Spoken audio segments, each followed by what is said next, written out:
Dear Ukrainians, I wish you health. On October 26, I held a big meeting on the energy situation. The participants were government officials, the office, energy companies, and the State Emergency Service. The topics were diverse.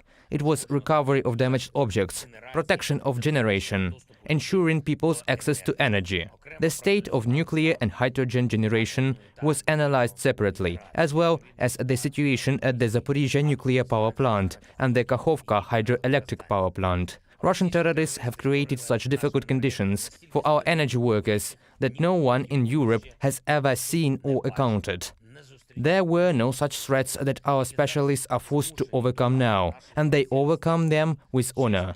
I thank all the workers in the energy sector, our rescuers, repair crews, representatives of local governments, private companies who work efficiently enough to maintain the stability of our energy system despite all threats. In many cities and regions of Ukraine, emergency blackouts happen. Power consumption has to be limited. But we all have to remember one thing. We need victory over Russia in the energy sphere as well. No matter what the enemy does, our task is to break its plans and protect Ukraine. And this is not just someone's task. It concerns not only energy workers or anyone else. Conscious energy consumption is now needed by all Ukrainians. Please choose your own scheme for limiting energy consumption, while there is a shortage in the general power system. The situation on the front line has not undergone significant changes.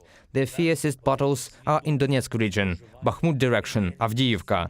The craziness of the Russian command is now most visible there. Day after day for months, they drive people there to death. Concentrate the maximum power of artillery strikes there. All our soldiers who hold positions in these directions in Donetsk region are simply heroes. Active actions in other directions continue. On October 26, I would like to mention the soldiers of the 25th Airborne Brigade for their bravery in liberating the occupied territories in Luhansk region. In general, we are strengthening our positions everywhere at the front, reducing the capabilities of the occupiers, destroying their logistics and preparing good news for Ukraine. On October 26, during the day, the air raid alerts sounded several times over most of the territory of our state. The Air Force has results. Another helicopter of the occupiers was shot down, another drone.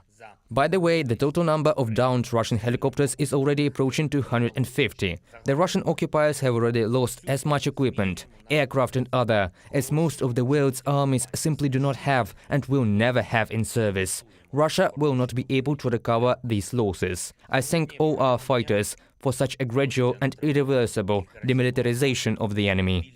We continue to do everything possible to free our people from Russian captivity. On October 26, we can finally announce the release of 10 more Ukrainians. Our exchange team is working around the clock. And I want to emphasize once again that any of our frontline units can speed up exchanges by capturing the occupiers. The more Russian soldiers are in our exchange fund, the sooner we will return Ukrainians home from Russia. The President of Guinea-Bissau visited Kyiv on October 26. He also chairs the Economic Community of West African countries. In fact, he is a representative of 15 African countries that are part of this community. And this is the first African leader who visited our country after February the 24th. In general, we are consistently expanding our contacts with Africa, filling them with new content. Many negotiations and agreements are taking place for the first time in our history. It is very important that on this continent, where the Kremlin's influence is traditionally significant, they hear the Ukrainian position and know the full truth about what is really happening. We provide it. We also work every day to protect our grain export initiative. It is obvious that Russia intends to exacerbate the global food crisis again, to bring back the threat of large-scale famine. And this, in particular, is the responsibility of all our partners. After all, to guarantee food security and end this dirty Russian game with hunger.